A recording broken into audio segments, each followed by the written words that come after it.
Let's see what happens. I hit the start stream button in 3, 2, 1. Lewis, we're live. Come on. Jeez. I feel half alive. Here we go. Boom! We're live. What'd you say? You feel half alive? Half alive, yeah. You're looking pretty lively, though. Did you get some lid work done? What's a lid work? Lid work? You know, you go in and sure. You get your lids lifted and you come in looking like this and you feel like you're youthful. Do I look like Madonna right now? Oh, my God. Did you see like those, a virgin. those NFTs? Oh, my God. Have you seen this? The Madonna NFTs? Yeah. I just saw the headline. I was like, I am not trying to look at Madonna NFTs, disgusting. man. Like, I mean, no disrespect to Madonna, but isn't she like 74 years old and she's still trying to dance out there like Madonna. Come on. I know she's still huge. All right, we got a big show this week. Big show. This might be the biggest show that we're gonna do this week. Honestly, we've got some very exciting iPhone news, and this news is gonna have John Prosser going full Neo. He's gonna have to shave. He's gonna have to shave everything. He's going to go full dolphin, Lewis. I don't know if you are aware of that meme, full dolphin. Don't want to think about that either. It's when there's nothing left. You're just smooth as can be. You mean like a 401k? Ready to dive into the water and go, and they're like, wow, look at him go. He's so fast. It's like, yeah, because there's no hairs. Ugh. We're also going to talk about the iPod. Oh, man, I should have like taps or something pulled up for the sound machine. Let me see what I got here. Oh, my. We'll have to do it. We'll have to make do with that. Goodbye. R.I.P. iPod. And it's funny. I haven't given any thought to the iPod in probably 10 years. But now that it's gone, I really miss it. And there was an outpouring of people who really love their iPods. And I have to mention, I had a great love of iPod as well. It kind of drew me into the Apple ecosystem. It was one of the things that brought me to the cult of Mac, so to speak. And we got a bunch of other great stories here that you're just not going to find anywhere else. Certainly not on the talk show or any of those other shows out there. Let me start by giving a very chipper hello to, God, that was way too loud. I'm sorry. To Chase McClain. If anyone wants a shout out in the chat, now's the time. I've got a pretty interesting product I might show off here, Lewis. Actually, you know what? While we're waiting for people to pour in, you want to see a very interesting product that just got sent to me for review, Lewis? Is it going to be a water bottle? I think you're going to like it. No.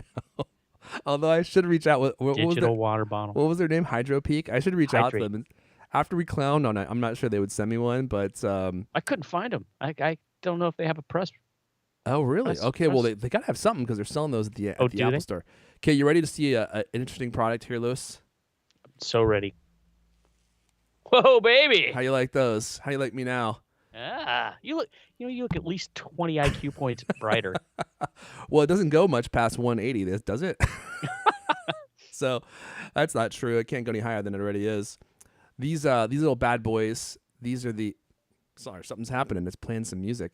These are the Anker Soundcore frames. Remember us talking about these, Lewis? Yeah. Well, look what just came in. They sent me them.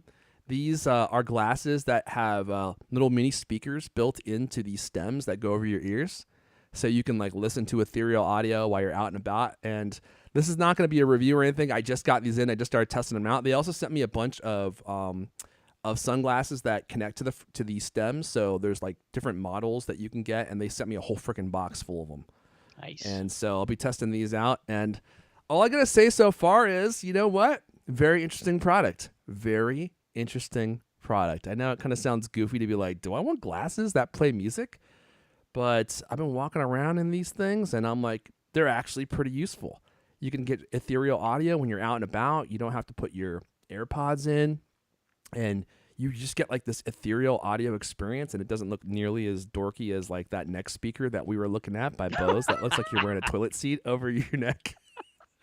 So far, I'm really liking these. The Soundcore frames by Anker, but I'll be saving these for a future review because I just got these in, like I said, and I can't review them yet. I just started using them. Yeah. I hope they gave you some Hunter S. Thompson style aviator frames with the sunglasses. I believe they did. They did. I'm gonna be going full Joe Biden.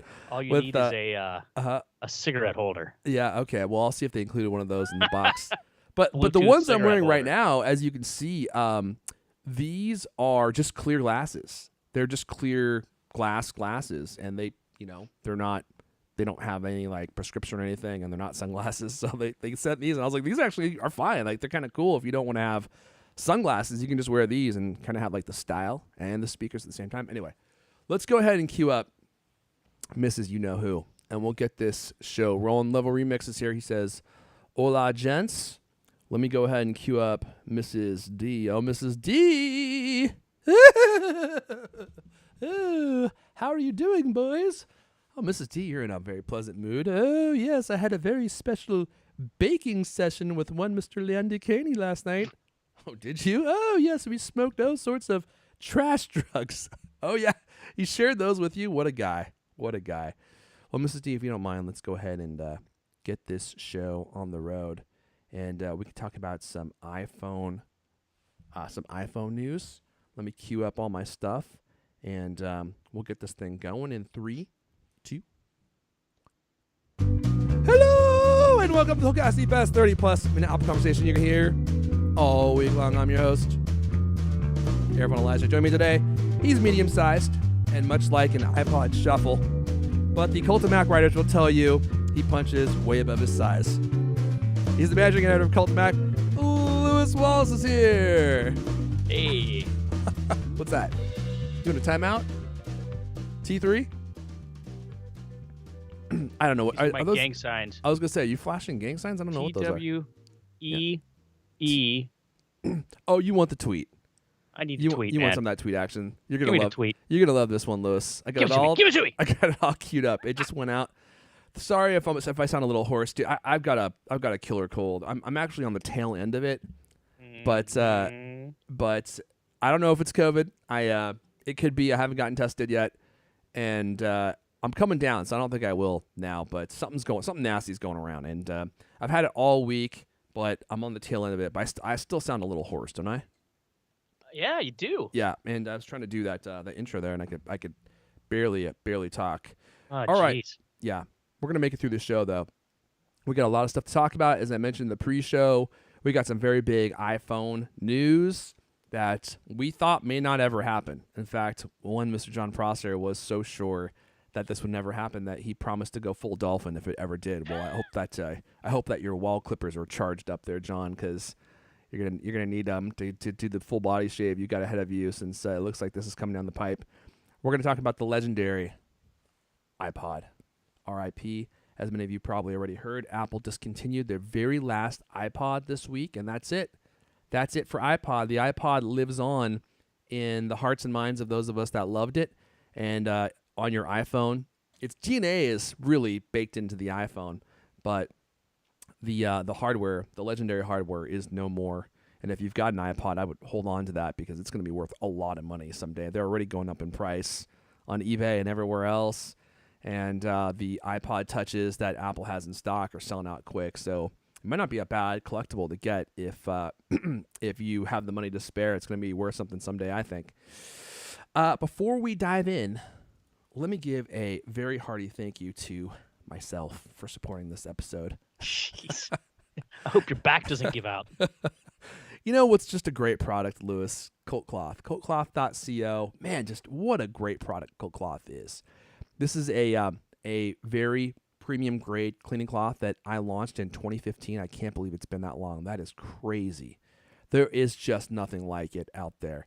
It is super dense. It's not like the flimsy garbage that you find on Amazon or even in most retail scenarios like Best Buy and stuff. Like, this is premium grade microfiber. And each individual fiber goes through a special process where the thread is broken down to drastically increase the surface area. And so that dramatically increases the cleaning power.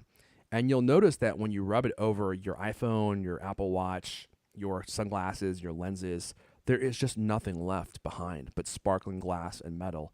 You really won't believe how well they work.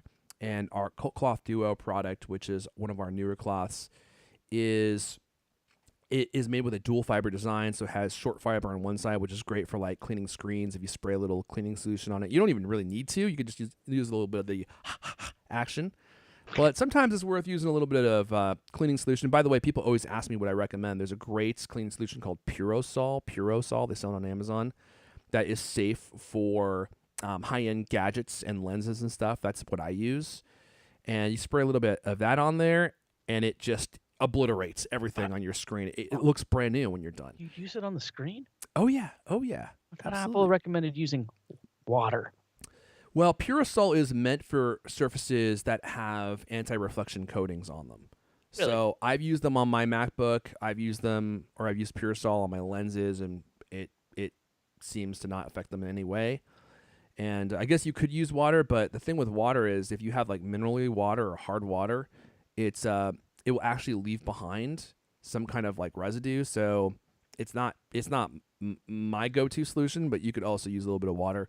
And then on the other side of the Cloth Duo is the long fiber design, and these fibers will reach down into the deepest, darkest crevices of any of your gadgets and just pull out all the dust and grime and nastiness that's in there, like the crack around your iPhone screen and your case. There will be nothing left in that crevasse, but sparkling glass and metal. So if you want to give it a shot, head on over to cultcloth.co. You can get a free 8x8 carry cloth with any order. Just use code CultCast at checkout, and we will include a free carry cloth with your order. And the carry cloths are great too because you can just keep them with you and use them on like quick cleans for your sunglasses, glasses, what have you. Every time I hear you say carry cloth, I think of the movie or the novel Carrie. Carry? That's pretty weird. There's quite a large mess in that movie. Well, if only they had some cult cloth, they would have cleaned it up way faster. Would have helped a lot, right? It really would have helped a lot. Jeff Druin says he's just here for the Google I/O discussion. God, what a gall darn snooze fest that was. Geez. You know, I even looked at it and I was like, do I want to talk about any of the Google stuff? But I don't really feel like any of it was that exciting. Certainly nothing worth spending any time on this Apple-centric show. Ooh. But yeah, so Dipsy Doo is saying, are they machine washable if they get too dirty? That's a great question, Dipsy Doo. Yeah, they are.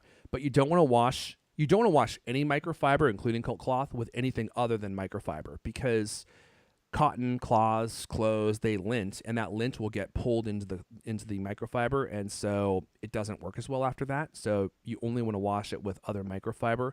Or you could do what I do is just clean it in the sink with like some dish detergent. That's really all you need. And you want to make sure it doesn't have any like softening agents in there because that will leave residue behind. And that's what I do. You don't actually have to clean them that often, but it is good to clean them occasionally, especially if you notice they don't work as well. So there you go. First story of the day. Lewis.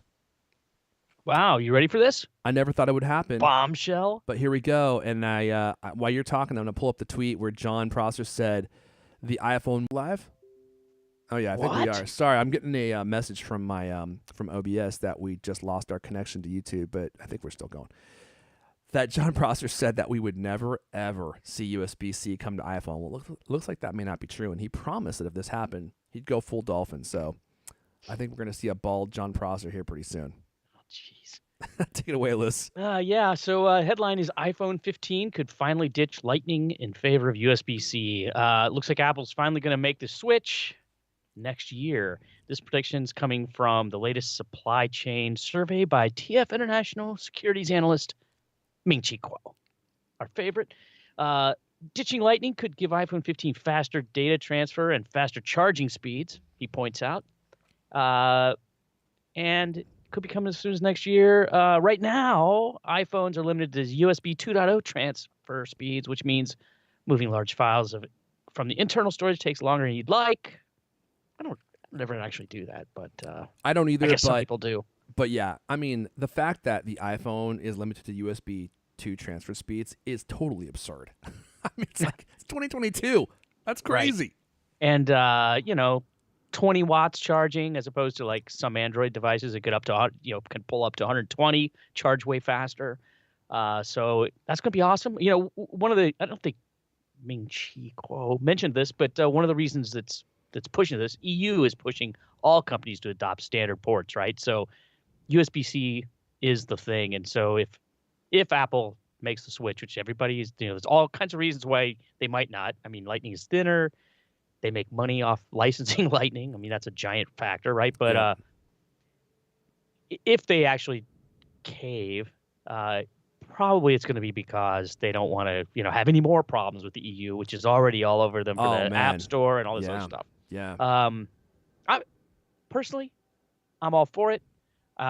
So many things use USB-C now. MacBooks, everything, right? Just about everything. And I'm getting real tired of searching for the right cable because now it's like USB-C, Lightning. I still have some old, uh, regular micro USB-C Mm-hmm. things. Mm-hmm. Some speakers and stuff. It's just tiring.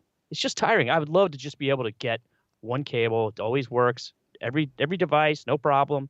Maybe spend a little more, get a nicer one. Have, you know, 5 cables instead of 50. Uh, Easier to find the right one. let's see here. Duckley's saying this might be the only good thing the EU has ever done.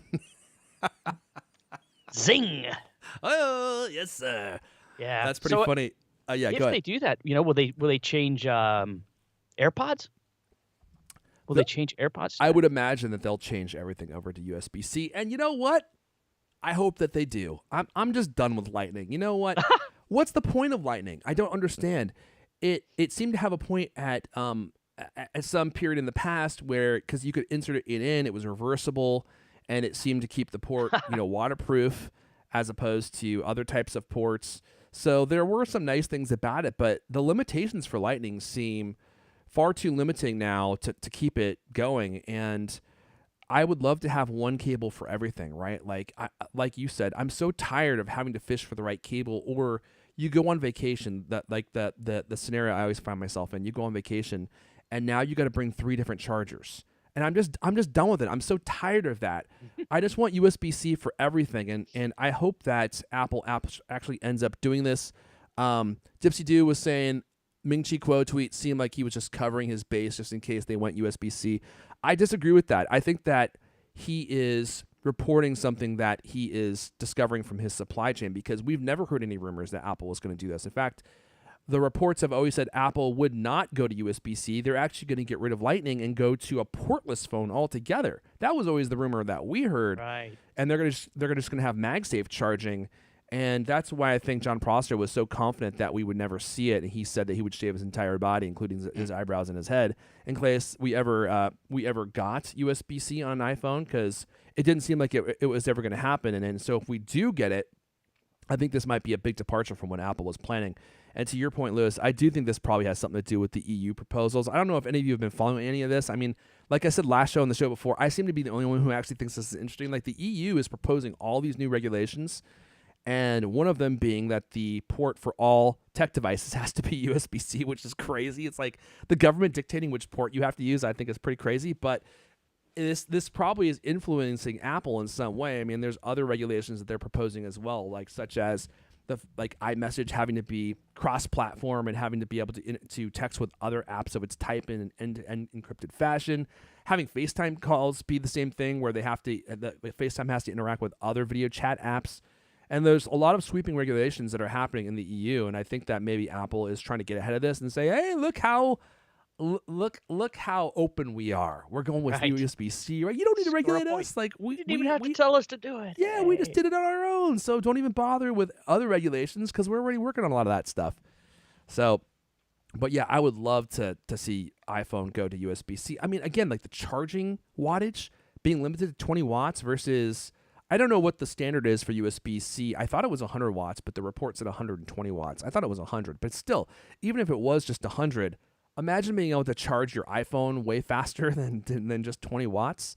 I don't know if Apple would allow that because I think the faster you charge, like the more you degrade the battery. It's better to charge batteries slower if you want to maintain battery life. But it would be nice to have the option if you were going somewhere and you could charge your whole battery in like 15 minutes or something, and hopefully not have it explode.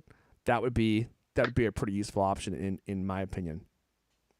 Absolutely. Dipsy, Although I gotta say, yeah, go I ahead. just use MagSafe now. Me too, for the most part. Pretty Although much. MagSafe is really pretty slow. So I only use it when I'm going to be sitting around at home and I'm not going to go anywhere. If I'm going anywhere or I know I'm going to be going anywhere, I always plug it into Lightning. 'Cause it's Yeah, just so much that's true. faster. You know what I mean? That's probably one of the reasons why I find Lightning to be so annoying now because it's only when I use the MagSafe so often that when I like, oh my God, my phone's down to 20%, I got to go out and that's when I'm like, oh, geez, I need to find, a lightning cable that plugs into something fast. So yeah, that's part of the problem actually. My reliance on MagSafe. We got Mark Lapointe in the chat here. He's saying, I hate the Android type connectors. They're loose and crappy. I don't know if you're talking about USB-C or because the USB-C on the iPad, that's a firm connection, if you know what I'm saying, Lewis. Like that thing's not coming out. You put that thing in and it's like it feels just as firm as Lightning does. And that's the other thing. Like, sorry, I'm just complaining now. I charge my iPad and my iPhone in my room at night, and I have to have two different cables for that. You know what I mean? I don't charge them at the same time usually, but I would like to have just one cable and one charging brick in my room at one time. I don't want to have two just so I can charge my iPhone or my iPad. It just doesn't make any sense. And Apple's got way too many charging technologies going on. You know what I mean? They have the one for the Apple Watch. That should just be like Qi charging compatible. They've got the one for the iPhone. They've got Lightning, and then they have the iPad, which is USB. I mean, what a mess, man! You're literally using like every charging technology available. I'm surprised they don't have a USB Mini available on any of their devices at this point. You know what I'm saying? Well, 30 pin, bring it back. All right, so let's move on. There is your your iPhone news. I will be curious to see what happens with John Prosser's hair follicles in the next. That's what you're most interested in. Well, you know what it reminded me of is when I heard this story because he had that tweet that said, if it ever happens, I'm shaving my head and my eyebrows. I was like, he's going Neo from The Matrix. That's going to be his look. You know what I mean? He's going Good full Lord. Neo, you know? It's going to look like he just came out of that egg of goo when he's done when they add USB-C to the iPhone. Well, Lewis, let's move on. Let's talk about the end of an era. You know, it's a sad week for those of us who are true Apple fans. Maybe you don't care about the story, and if you don't, then I would say you're probably like between the ages of like 15 and 20.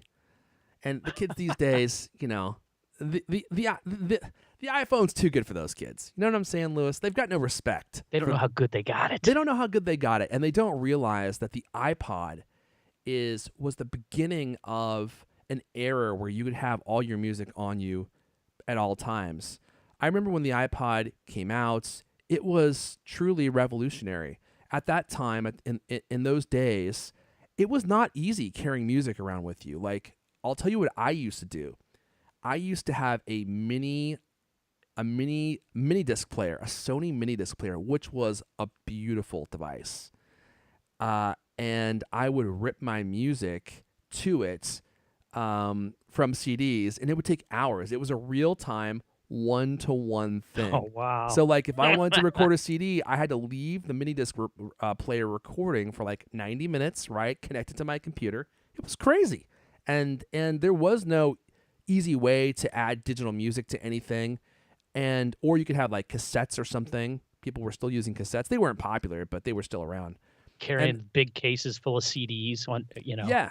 And do you remember those CD wallets that would connect to the absolutely the thing in your car, right? Yeah, so on the visor. The visor in your car, so you could have all your CDs in there. In my car, like a multi-disc changer. You go around a corner. Yeah, absolutely. It's like I had a huge nylon notebook full of CDs. I mean, that's what things were like back in the day. People just couldn't carry around music, and then iTunes came out, the iPod came out, and you could just download music to the iPod and carry all that music with you wherever you went. Like, that was truly a revolution. And it was like Leander Keeney said in one of his stories. So Leander, one of his books, he wrote a book. It was the Cult of iPod book, wasn't it, Lewis? Yeah, the Cult of iPod. The Cult of yes. iPod. And he had a great line in it, which I was going to have you read, Lewis, but I'm just going to say this first line. Fire, the wheel, and the iPod. And I was like, that's a dang good line. In the history of inventions, gadgets don't come more iconic than Apple's digital music player, which is true. I mean, the Zune came close. Did you ever see the brown Zune? Oh, yeah. Leander was a big fan of that, actually, back in the day. Leander was a big fan of the Zune. In fact, there were episodes where he talked about how much he liked the Zune. That's how long we've been doing this I show. remember. Yeah, he wrote a big column back at Wired about it. So, anyway, talk about Brown. the brown Zune. That was a great marketing decision, wasn't it? We need a brown one. Brown is the new black. Remember that? So, as many of you probably heard, whoops, wrong story here. We'll go back to that one in a sec. Apple has discontinued the iPod. It is truly the end of an era. Look at that beautiful iPod. Man, what a great industrial design. Apple has stopped making it. They announced that they are discontinuing the iPod Touch this week, which I didn't even realize was still for sale because it's been so long since we've talked about it. I kind of wonder what version of iOS it's running. It's probably like iOS 11 or something, iOS 10. And Apple says that they are going to keep selling it while supplies last, but after that, it will be gone. So if you want a piece of memorabilia, a piece of tech history, you might want to pick one of those up while you still can. What were you going to say, Lewis? The 7th gen one runs iOS 15. You're kidding. iOS 15. It's basically an iPhone without a cell connection, right? I mean, that's what iPod Touch is. Yeah, that's truly amazing. So for those of you that don't remember, quick history lesson: iPod launched in 2001, and the iPod revolutionized the music industry and helped make the MP3 ubiquitous. Hailed as the 21st century Walkman, and Steve Jobs was a huge fan of Sony and of the Walkman.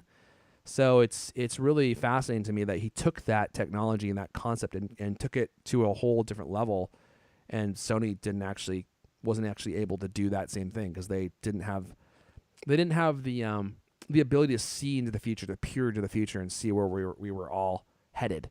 And they were busy creating mini disc players, which is what I had, which was a absolutely stunningly beautiful device, but not very technically capable, although it did sound incredible. Apple says today the experience of taking one's music into the world has been integrated across Apple's product line. The iPhone, an Apple Watch, to iPad and Mac. The iPod simply became obsolete. No one's buying them anymore because the iPod lives on all of our devices, Lewis. Yeah, they took a little bit of ways to get around to that point in their press release. Their press release is all about how digital music exists and is fantastic, and it's like, oh, by the way, we killed the iPod. At the very end, right? Whoops. It's also interesting to me how unceremonious Apple is with a lot of these kinds of decisions. They just kill stuff. I actually think it's pretty amazing that Apple killed the iPod at all, and I think that's one of the things that is really, really special about Apple, and it was something that was driven by Steve Jobs. Like, he had like this line, I remember, I'm paraphrasing, that you can't be afraid to kill the baby because someone else is going to do it, which is kind of a crass way of saying, if you have this popular technology that is making you a lot of money, you have to be willing to make it obsolete in order to move past it. And I don't think that most companies would have had the foresight to do that. Like, they would have just kept making the iPod forever because iPods sell. In fact, look at Sony. Like, Sony kept making versions of the Walkman. It first started with tape players, and then they had the Discman, right? So it was essentially the same concept, but a different medium. It was CDs instead of tapes.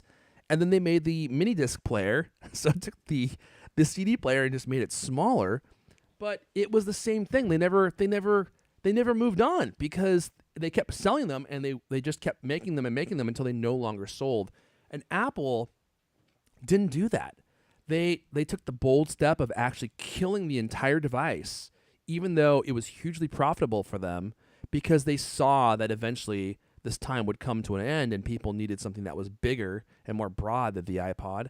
And they came out with the iPhone. They integrated the technology into the iPhone, and it obsoleted the iPod, which I don't think most companies would have had the bravery to actually do. You know what I'm saying, Lewis? Sure. Yeah. I mean, but on the other hand, they did keep selling them until, yesterday. Well, they're still selling them now. Let's see. Apparently they're sold out now. Oh, they are? Okay, I'm gonna go store.apple.com. The press release said that they would be available until, while supplies last. Uh-huh. But the latest thing is like, sorry, they're gone. They're actually gone already? No, I gotta look. Well, this up. that's the headline I read on cultofmac.com. I then it's haven't gotta actually be. had a chance to read the story yet because that seems pretty self-explanatory. Well, Lewis, I Not hate to break this to you, available is but the only- what? You can still buy one? No, come on. that's not exactly accurate. It looks like What? they are still available on Apple's website. The Space the Gray US? is, yeah. Oh iPod my Touch. God, someone's getting a Oh, someone's getting flogged. a Well, meeting. hold on now. Let me try Oh, this. This is the Space Gray, the 32 gigabytes. 32 gigabytes. Come on, dude. 32 gigabytes is $200. Oh wait, it looks like it is sold out. Hold on. There we go. Let's look.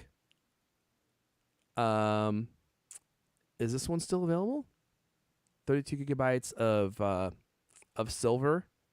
It says, it doesn't say sold out, but it also says that you can't buy it. So maybe it is. Maybe it That is. sounds sold out Yeah, to it me. looks like it might be sold out. I'm looking at all the other colors. Don't question the cult of Mac. I should never have questioned the Cult of Mac. It's never a good idea. I'm not gonna sit here and check all the different sizes, but it Yeah, looks I like they think might actually be sold out now. That's if crazy. you want one, I think eBay is the way to go at this point. Yeah, Or there should be maybe, some- maybe Best Buy or something. I mean, it might be available in some outlets. Who knows? Oh yeah, Best Buy's. Excuse me, probably got some. If you want to pick Couple up in a the back. keepsake. Man, I remember my first iPod. I know that you never owned one, Lewis. I don't know if you're going to admit that here on the show, but you never owned one. I had true, an I never did. iPod Color, and I loved that thing, man. It was actually, you know what? Let me send it to you to read this excerpt from Leander's Cult of iPod book, because I feel like this actually perfectly describes what the iPod became to an entire generation of people. You want me to do a dramatic reading? Maybe not dramatic. Maybe just read it without doing the British accent, because I heard your British accent earlier, and it needs That work. wouldn't be dramatic. That would be tragic. Tragic That was more comic. accurate, yeah. What are we talking about here? The iPad is the 21st century. What the big band was iPod. in the 20s? iPod. What? We did it. We were talking about this earlier. We cannot stop I saying know. iPad. For some reason, both of us keep saying iPad. I have Oh no my idea God, embarrassing. Okay, let me start over. The iPod why. Yep. is to the 21st century what the big band was in the 20s, the radio to the 40s, or the jukebox to the 50s. The signature technology that defines the musical culture of the era. And what a marvelous technology iPod was, I guess. Inside Apple's little white box is magic, pure magic in the guise of music. That's pretty solid stuff, isn't it? Yeah. The part that I liked is I didn't even get to the, the part that you wanted haven't to read, hear. though. Ah, You want to keep going? awesome. What? Huh? You want to keep going? Why the iPod was the signature music Didn't I? device? of its era? Okay, all right. Second. Like a cell phone or a laptop, Yeah. the iPod is kept close and carried everywhere. It's used every day, but not for work or to enslave you by persistent contact. The iPod, I said it again. You can't The do it. You can't do it. iPod Uh-huh. is used to invoke euphoria. People are in love with music. The sparkling genius of the iPod is that it gives it to you in huge doses. The iPod can store an entire lifetime's worth of music. I don't know if that's actually technically accurate, but I mean, it is now. We get it. We get it. But not when the iPod came out.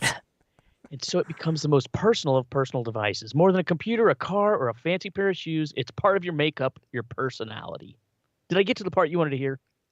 Yeah, that was exactly it. It All became a part of your personality, because never before could you just carry all this music with you, and now you had all this music with you, and you listened to it in all these different events and all these different moments in your life, and you could never do that before easily.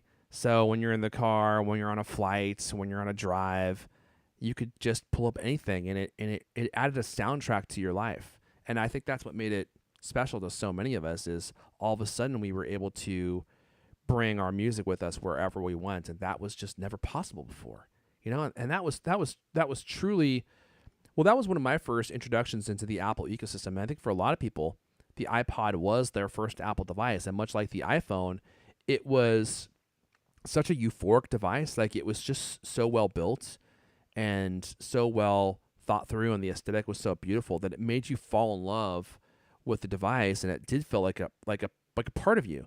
And then you started to wonder, well, I wonder what else is in the Apple ecosystem that might make me feel that way. And then I got a PowerBook, and that also made me feel that way. And that was like my introduction my hook into the Apple ecosystem. And I was just reading Twitter this week because there are a lot of people that were kind of like talking about their first iPod experiences and their first Apple experiences, and the iPod was it for a lot of people. It was actually surprising to see how many people were lured in to a love of Apple because the iPod was just such an iconic and beautiful device, and it really was beautiful. I mean, the I think it was one of the first products, at least for me, that truly demonstrated Apple's unparalleled ability to build an aesthetically beautiful device that was also very functional.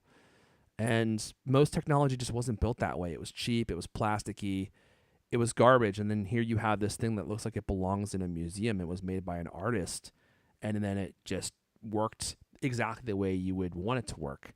That click wheel action. And that click wheel action, man, I do kind of miss that. And we got Dipsy Doo in the chat saying Apple should put a wheel option in the new OS for Apple Music. That would be amazing. Dude, I totally agree. I think that they should bring back that scroll wheel action. I don't know why they got rid of it. They tried to add it back to the new Apple TV remote, but it doesn't work, unfortunately, because no one's integrated it. Remember we had this discussion, and I was like, I thought one of the points of the new Apple TV remote, that silver one, was that the let me see if I can pull this up. Apple TV 4K. They have like this touch ring on the outside of the on the top outside of the controller. I don't know if you guys can see this. It has these little dots on it, and the idea was that you should have been able to scroll around just like you could on an iPod and control your media and control your Apple TV. But I could never get it to work, so I was like, oh, I must have had that wrong. That's not an actual feature. No, it is. It just has to be. It has to be adopted by the app makers like Netflix and HBO Plus or HBO Max, and no one's really taking advantage of it. So it's basically pointless. But it really is a great interaction method with when you're scrolling through songs and technology and stuff. And I would love to see them add that back to the iPhone and give you like a digital version of it.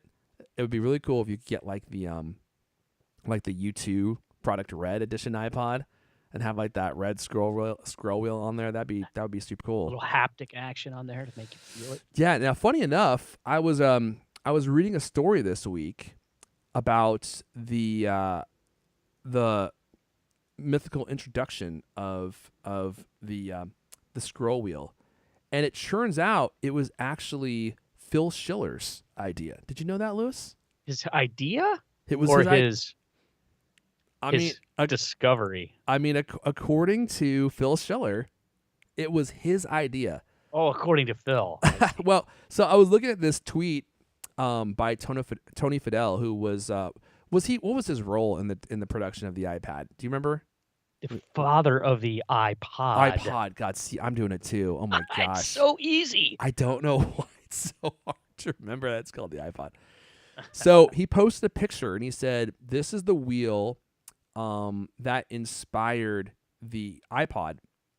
It's a Bang & Olufsen decked cordless phone that you could buy at the time. Phil Schiller brought it to the first meeting with Steve Jobs when they were talking about the iPods. There it is. This was according to Tony Fadell, the inspiration for the scroll wheel on the iPod. But then if you scroll down, Phil Schiller chimes in. And, I mean, first of all, where's Phil Schiller been? He's probably walking around in like a silk robe, drinking martinis all day, now that he has nothing to do but spend his Apple money. And he said, hi, Tony. It has been a long time since this, but I thought of a wheel as input for iPod, and then I got the phone to show as an example of the idea.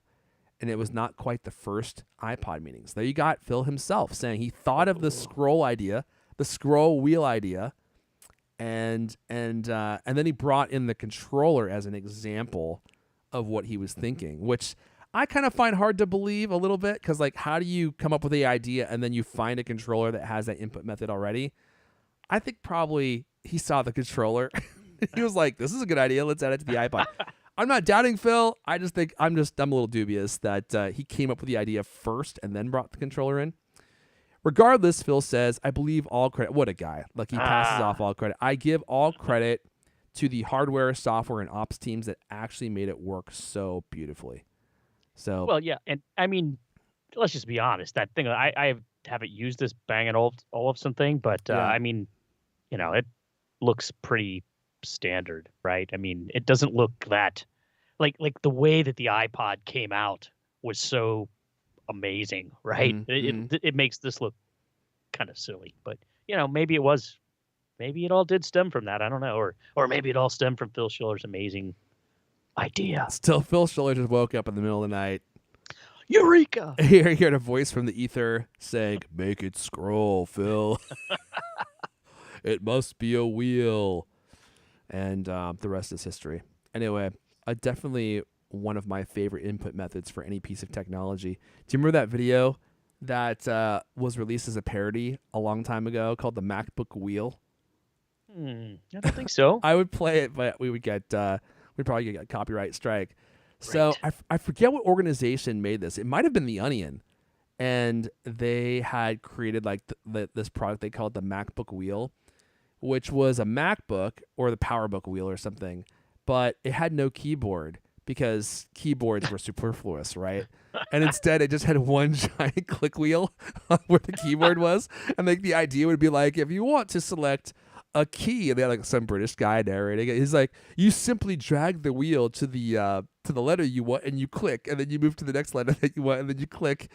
And the tech journalists were all there, like looking at it, and their minds were completely blown because it was such a simple and beautiful input method, right? It's like to type your report, all you need to do is scroll this wheel around like a rotary phone. That's what I was just getting ready to say. This all reminded me of rotary phones. Yeah. God, that was. Oh my God, that was a long time ago. Oh man, that was a funny video. Yeah, that was an old school video. So there you go. The end of an era. The iPod is no more. And if you want, check out this. I'll post a link to this in the show notes. An illustrated history of the iPod and its massive impact. Again, the kids today, man, they've got no appreciation for stuff like this. But this was truly a revolutionary product, and it changed technology for all of us. And for those of us that had an iPod, which I know is probably most of us here listening, most of you listening, like, you know what it did. It was just one of my favorite tech products of all time. I really loved it. And like Leander said, it became a part of me. It became a part of our personalities. And this is just, I'm showing a picture here from Newsweek, January 26, 2004. So this is 3 years after the iPod came out.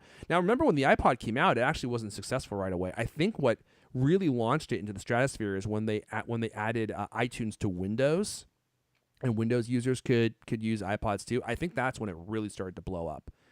And this is just this picture is so representative of that era. I was actually looking on eBay to see if I could buy one of these Newsweeks because I want to frame it and hang it on my wall. And it shows a picture of Steve Jobs in his round little glasses, and he's holding up the original iPod, and the headline says, "iPod, therefore I am." Steve Jobs and the must-have music player everyone is talking about. And man, that was the truth. I mean, everybody loved their iPod. Oh, it shows a picture of the tiny little hard drive, the tiny little 1.5-inch Toshiba, like mechanical hard drive that was in the iPod.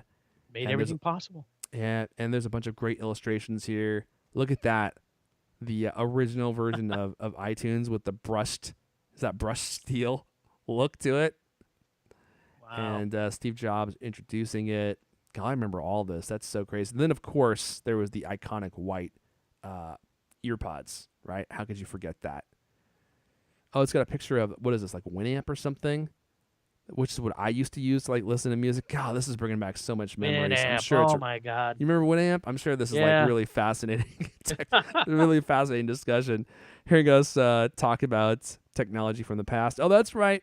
Oprah named the iPod one of her favorite things, and gives every member of her 350 member audience a 15 gigabyte iPod. Guess how much that cost at the time, Lewis? I'm gonna say $399. You're right. Could you see it? Are you I cheating? can read. Lewis? I can read as well as anyone. Well, all right. I thought maybe you're the delay. You wouldn't be able to see it. This whole thing is fascinating. I mean, it's quite a long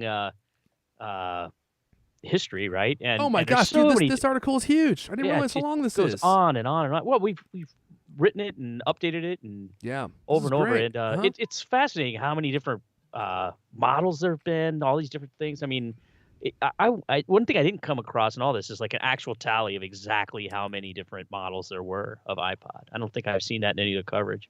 There's almost so many. Like, how would you even get? I mean, would you count like the special edition U2 one as its own model? I mean, probably not, but Oh my gosh, all that stuff 2000. is so wild. What is this? 2004 or 2003? Playboy launches iPod, a set of saucy pictures optimized for the iPod photo. What? The galleries of playmates, blondes, and voluptuous vixens are dubbed the first iPod prawn. I had never heard of this. Is this like a real thing? I guess it was. Like Playboy Eh? was making pictures for the iPod. Oh my gosh, dude, that's crazy. And then remember the shuffle that looked like a stick of gum? God, I hated that thing. Like the fact that you couldn't see the screen, I really did not like it. And then the iPod Color. Oh yeah, there's one of the shuffles. See, I don't remember the iPod Color. That's the one you said you had? Yeah, that was the one that I first Oh, that got. was just the okay, Yeah, got it. yeah. Are we going on and on about this too long? Yeah, I'm feeling nostalgic.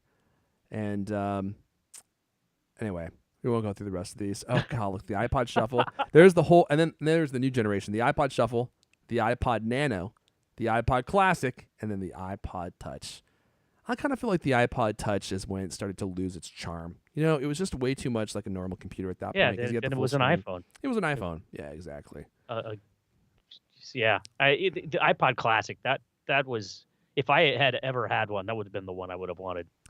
Yeah, that was iPod perfected. But the thing is I don't think any of them were as beautiful as the original iPod.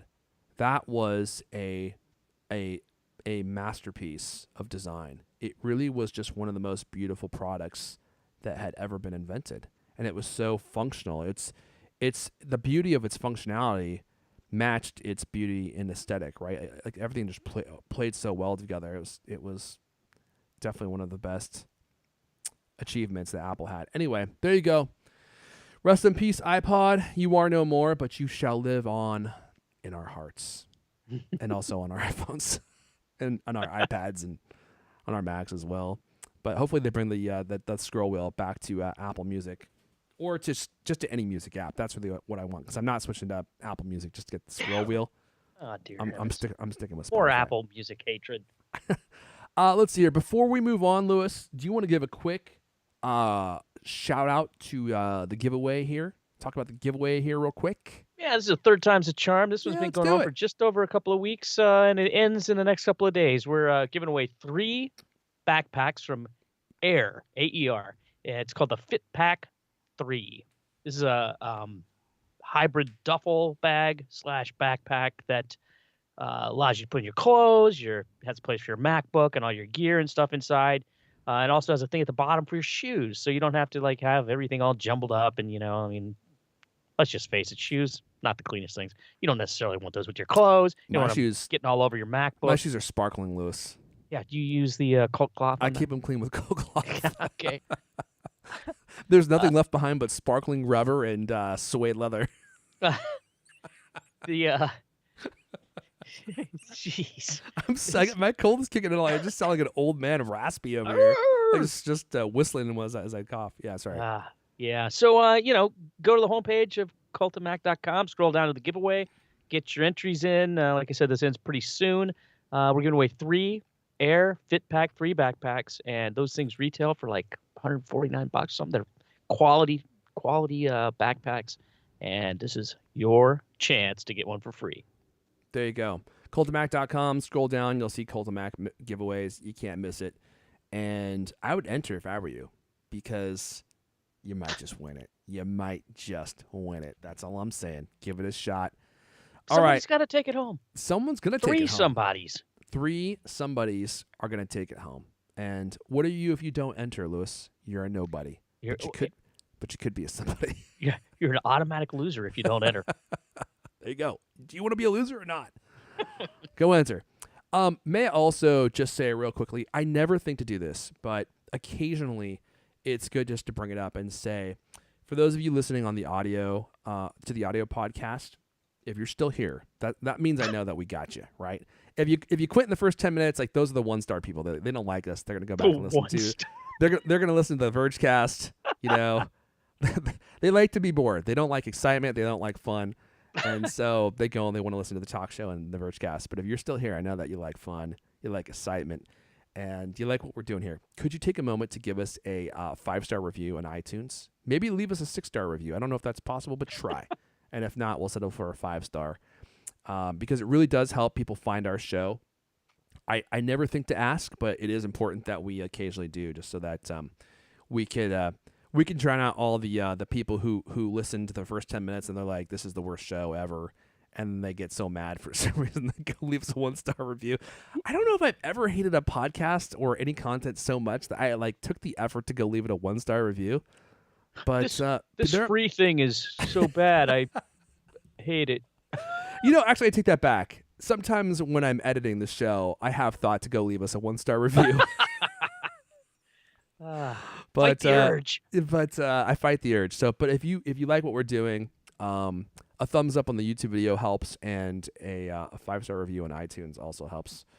That would be great. Okay, let's see here.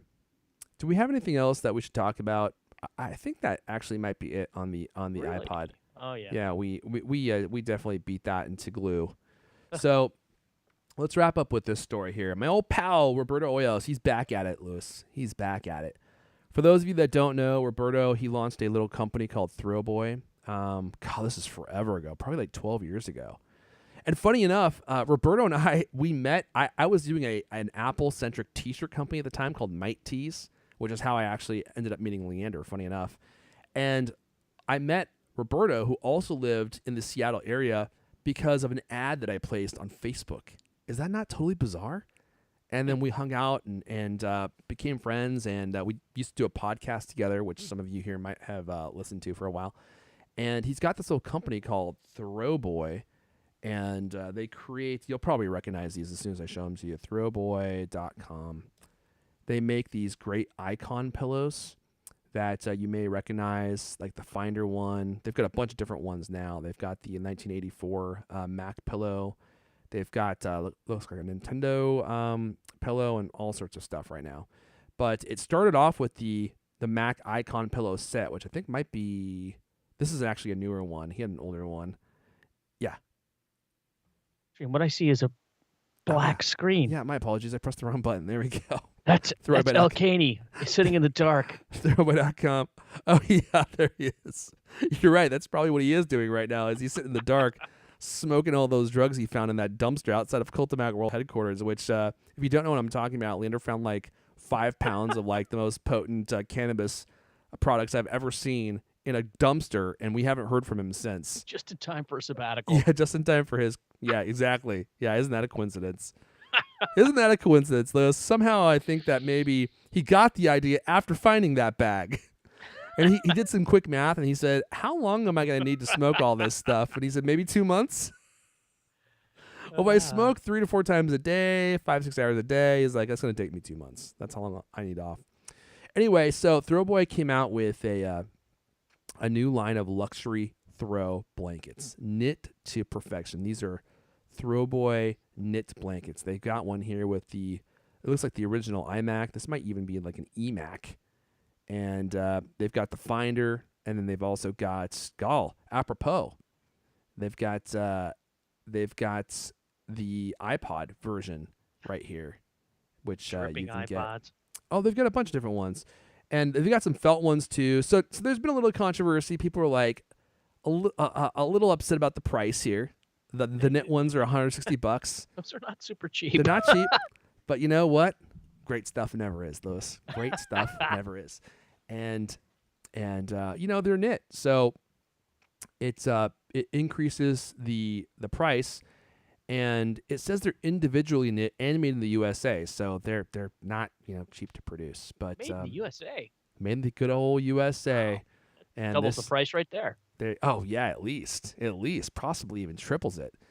And they are beautiful for sure. This would be really cool to have on your couch, especially this Finder one.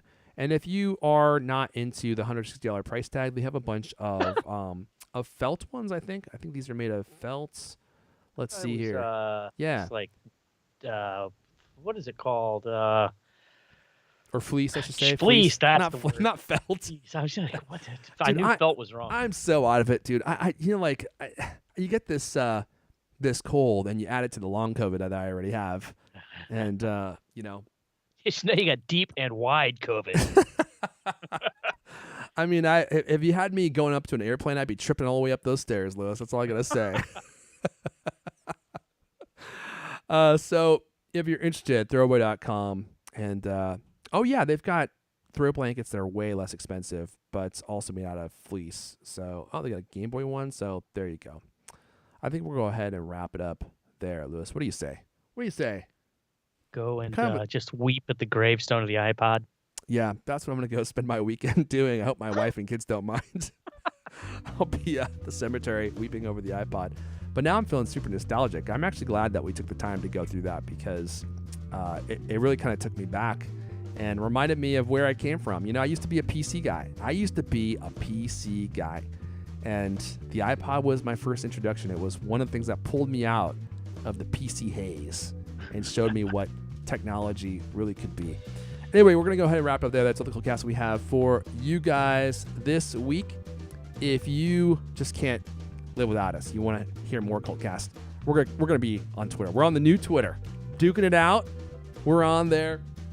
I'm at Erfon, ERFON. Lewis is at Lewis Wallace. This has been the CultCast, the best 30-plus minute album conversation you're going to hear all week on long. New episodes of the CultCast come out every Thursday night. I want to thank everyone for listening, and we'll see you guys